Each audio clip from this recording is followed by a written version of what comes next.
Bonsoir à tous, il est 19h30. Merci d'être sur la première. Voici les titres de votre journal d'information de ce lundi 15 janvier 2018.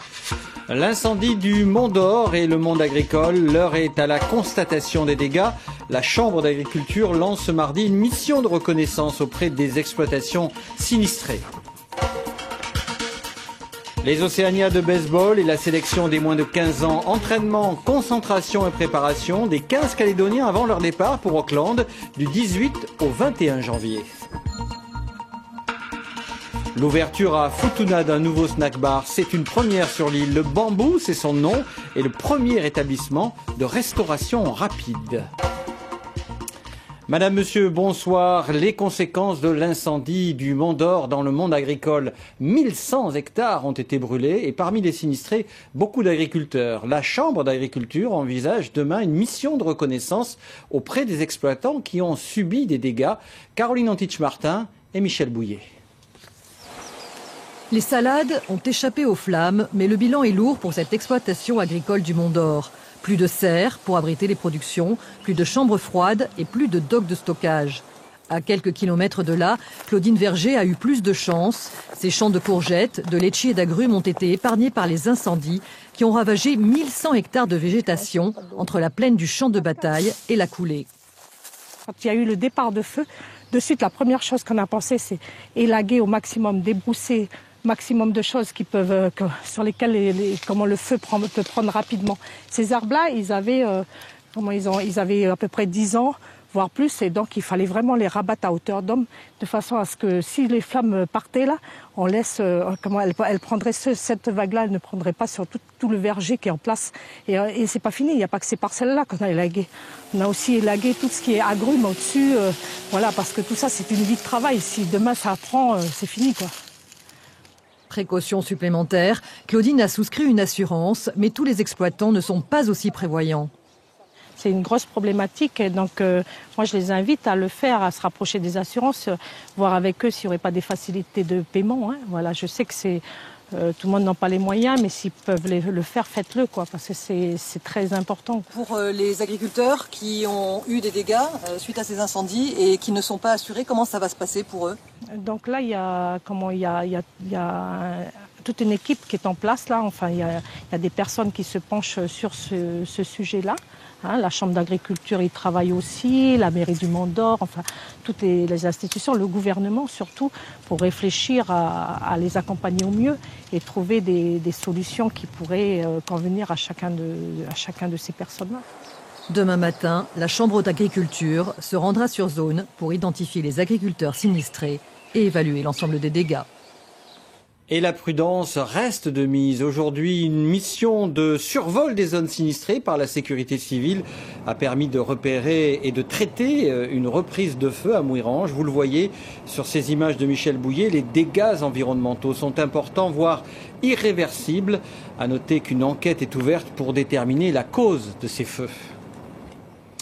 Au chapitre judiciaire à présent, retour sur une affaire qui date du 30 octobre 2016 au Mont d'Or, un tir mortel sur William Descoiré, originaire de la tribu de Saint-Louis, dans le cadre de son interpellation par la gendarmerie nationale. Une situation qui avait déclenché, on s'en souvient, de violentes altercations entre jeunes de la tribu et les forces de l'ordre. C'est demain que doit se tenir le procès.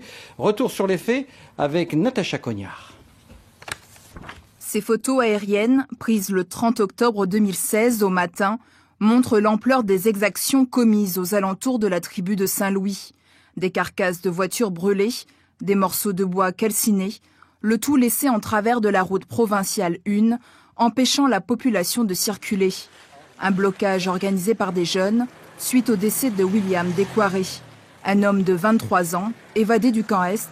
Pour rappel, ce dernier a essuyé un tir mortel le 29 octobre 2016 lors de son interpellation par la gendarmerie nationale. Le procès qui doit se tenir demain en correctionnel doit faire toute la lumière sur les violentes altercations qui ont éclaté alors que les forces de l'ordre tentaient de déblayer la RP1 pour rétablir la circulation. Le bilan est lourd côté gendarmerie, 6 blessés par balles et jets de pierre, dont 2 grièvement. Dans cette affaire, 7 gendarmes se portent partie civile et 5 prévenus, âgés de 20 à 34 ans, doivent répondre de plusieurs chefs d'inculpation, dont violence avec usage ou menace d'une arme et dégradation du bien d'autrui. Ils encourent 10 ans de prison, en cas de récidive, jusqu'à 20 années de réclusion criminelle.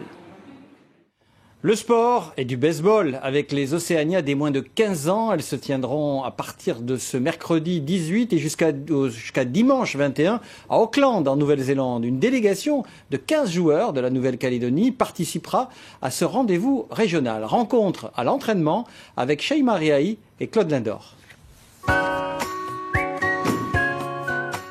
Voici les espoirs du baseball calédonien, 15 joueurs, dont 2 filles prêts à défendre les couleurs de la Nouvelle-Calédonie aux Océanias des moins de 15 ans. Là-bas, on n'aura pas le temps d'attendre pour se concentrer. Il va falloir rentrer tout de suite dans le match. Donc là, on fait la même chose ici. La même chose. Terrain de l'Olympique à Nouméa, derniers entraînements en raison d'une séance par jour. Au programme, peaufinage des techniques et définition de la tactique de jeu. Alors les points faibles de cette équipe, c'est la communication et on peut les rattrapage de balles, les lancer et voilà. Et les points forts, c'est on s'entend tous bien et voilà. On sait qu'on est vraiment tous ensemble, il y a vraiment une bonne cohésion. Le jeu aussi, si on se réveille un peu, c'est vrai que parfois c'est dur en fait, mais ça va. Je pense qu'on peut y arriver. Précision et vitesse, les baseballeurs ne vont pas baisser leur garde jusqu'aux Océanias. La sélection U15 se prépare depuis près de 6 mois. Ce sera pour tous une première expérience en compétition de haut niveau. C'est un super groupe, même si ça fait 5-6 mois qu'ils sont ensemble. Ils s'entendent vraiment super bien, donc c'est vraiment important dans le baseball. Et ensuite, le travail de base, ce qui va être important pour nous, ce qu'on sait faire, c'est vraiment le travail de base, les actions de base, attraper les balles comme il faut. Simplement et pas vouloir faire les Américains. Et quoi de mieux à quelques jours de la compétition qu'un moment de partage avec Jacques Boucheron. De passage sur le Caillou, le champion titulaire en équipe de France depuis 5 ans est venu distiller ses bons conseils. Quelques jours avant le gros tournoi, on ne peut pas changer les techniques des gamins. Même avant un gros tournoi, tu ne peux pas changer. Ils ont une habitude et ça, on ne pourra pas leur changer. Tout ce qu'on peut leur apporter, c'est de la motivation. Le mental, sur les tactiques de jeu qu'on peut avoir, et c'est tout ce que je peux offrir.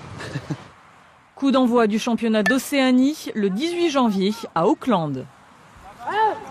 Voilà, et on reste dans la région Pacifique avec à Futuna cette fois l'ouverture d'un nouveau snack bar, le Bambou. C'est son nom et c'est une première sur l'île qui compte 2 hôtels-restaurants pour 3600 habitants, mais aucun établissement de restauration rapide. 3 millions de francs de budget ont été investis par la propriétaire avec l'aide de subventions. Voyez le reportage de nos confrères de La Première à Wallis. Palais traditionnel, un décor purement local, le snack Bambou porte bien son nom. Étant le seul snack sur toute l'île, la population accueille l'initiative avec beaucoup de joie. Je pense que c'est plus abordable que les restaurants et c'est plus facile à l'accès. Je veux dire, quand on est fatigué de cuisiner à la maison, on passe plus dans les petits snacks, quoi. Et je pense que les prix sont moins chers que par rapport au restaurant. Si à la journée la clientèle se fait rare, la fraîcheur de la nuit porte chance. Moi je suis content parce que je pense qu'il y avait un besoin au niveau de l'île. Les gens ils vont être contents de pouvoir sortir et voilà, je pense que la structure est belle. Les matériaux en bois, tout ça c'est très joli, le bambou, au bord de la mer, je pense que ça peut bien marcher, ouais. Sur un territoire où les débouchés sont rares, une activité de plus peut être bénéfique, notamment en termes de création d'emplois. Le but déjà c'est de pérenniser l'activité et puis dès que l'activité est pérennisée, c'est de pouvoir effectivement intégrer d'autres personnes à l'équipe pour permettre déjà de servir mais aussi de former. Et puis peut-être aussi gagner sa vie parce qu'on sait bien que sur Futuna, trouver un emploi c'est pas facile. Patélicé a décidé de se lancer dans la restauration il y a 6 ans. Son projet s'est réalisé grâce à l'entraide familiale et à la subvention du CTI, Code territorial d'investissement.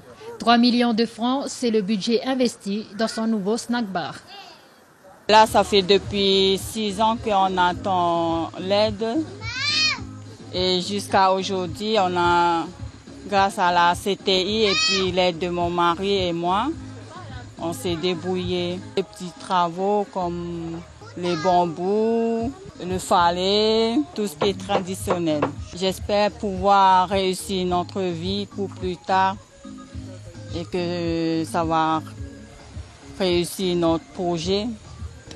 C'est pour l'avenir de mes enfants plus tard.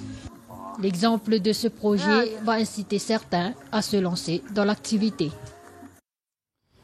Allez, on termine avec les explorations sous-marines sur le globe. C'est le thème du Salon de la plongée de Paris, Porte de Versailles. Parmi les invités, Laurent Balesta, explorateur français et biologiste sous-marin.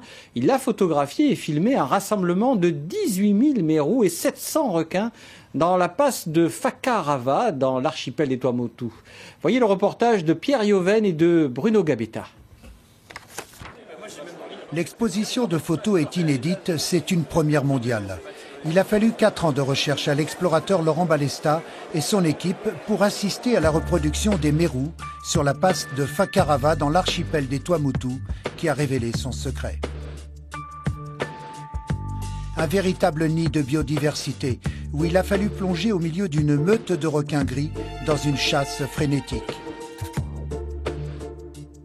Mais c'est essentiellement des requins gris, et on les a comptés d'ailleurs, 700 requins gris dans cette passe. C'est la densité la plus forte au monde connue à ce jour, on l'a même publié. Donc c'est un spectacle exceptionnel, d'autant plus que ces requins, quand la nuit arrive, contrairement à ce qui se passe ailleurs, ne se dispersent pas pour aller chasser tout seuls, mais au contraire restent ensemble et chassent un peu comme le ferait une meute. Autour des plongeurs, un mur de mérous qui viennent pour la fraie 2 fois par an pendant quelques heures les plus dangereuses de leur vie. Par 20 mètres de fond, c'est la convoitise pour une femelle, l'attaque des requins gris. Pour eux, c'est l'orgie. Des images extraordinaires tournées à 1000 images secondes, avec un procédé tournant de 32 caméras pour capter chaque instant de ce scénario unique dans lequel le plongeur n'existe pas. L'avantage de l'arche d'image, c'est qu'avec ces 32 caméras, il y a forcément un angle où on va voir quelque chose. On arrête l'action et tout à coup on peut tourner autour de cette action qui est figée. Alors ça, on le verra dans le film qui sortira sur Arte cette année. Les pionniers de l'exploration sous-marine restent émerveillés par cette technologie moderne. Ce qu'il y a d'extraordinaire avec Laurent, c'est qu'il poursuit la vraie exploration. Ça, c'est très rare. Et qu'il donne une dimension à la mer. Il y a des photos qui montrent des sites qu'on ne pouvait pas voir même à l'œil nu, tellement ces photos sont extraordinaires. Elles sont composées avec des appareils qui prennent un peu partout. C'est formidable, c'est formidable. Jamais j'ai vu ça. Je n'imaginais pas ça. L'exploration ne change pas depuis les documentaires Cousteau. On va toujours vers des créatures nouvelles qui nous donnent beaucoup. Ces plongées extrêmes pendant 24 heures, jour et nuit, sans remonter à la surface, apportent à l'homme une autre dimension dans l'exploration des fonds sous-marins. Voilà, c'est la fin de votre journal d'information. Merci de l'avoir suivi. Prochain rendez-vous d'actualité.